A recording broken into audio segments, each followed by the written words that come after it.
Hello again. Now that the sharkC64 compiler has more than one data type, it makes sense to talk about type inference. Type inference is actually a property of the compiler. With type inference, the compiler can deduce the type of a parameter or even an entire expression. The sharkC64 compiler is no exception here. Let's have a look. The type inference goes hand in hand with an expression. For instance, in this program, the type inference is used in the constant declaration and in the assignment statement. In the assignment statement, the type inference is used to make sure that there are no type mismatches. The type inference checks that the types of the operands match with the operators. In the constant declaration, however, the type inference has a more active role. Here, the type inference actually determines the type of the variable. As I explained in an earlier video, the sharkC64 compiler is implemented as a processing chain.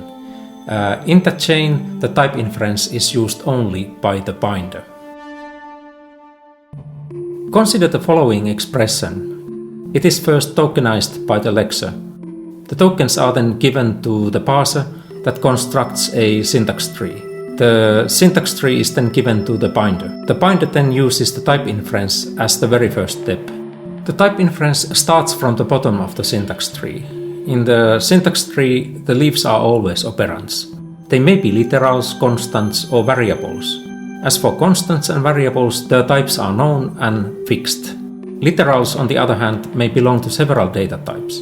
However, as sharkC64 has only bytes at the moment, the type inference can deduce the exact data type for the literals. Next, the type inference propagates the type up in the syntax tree. It deduces the type of the lowest operators in the syntax tree based on the types of the operands. The type propagation is then repeated throughout the entire syntax tree. Eventually, all the nodes in the tree have inferred types. In this case, we now know the exact types for the operators, and we also know what is the result type for the entire expression.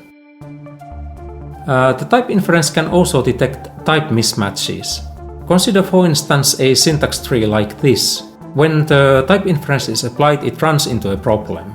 The operator has operands of different types. In this case, the operator cannot be assigned any type. The type inference then propagates the missing data type throughout the entire syntax tree. At the end, we can see that the expression cannot be assigned any proper data type. Moreover, we now know which operator caused the type mismatch, and we can inform the programmer about it. Theoretically speaking, the type inference is an application of set operations. The types of operands are actually sets. For instance, a number can be a byte, a word, or perhaps even a floating point number. Then its potential type is captured by a set of types. The type of an operator is then computed as the intersection of operand type sets. The operator has a valid type if the intersection is not empty. Conversely, the operator is invalid if the intersection is empty. Then there is a type mismatch. So that is how the type inference works with the sharkC64 compiler. It is really an essential part of the binder. Without the type inference, the binder would have to try and guess applicable data types. The compilation wouldn't be efficient.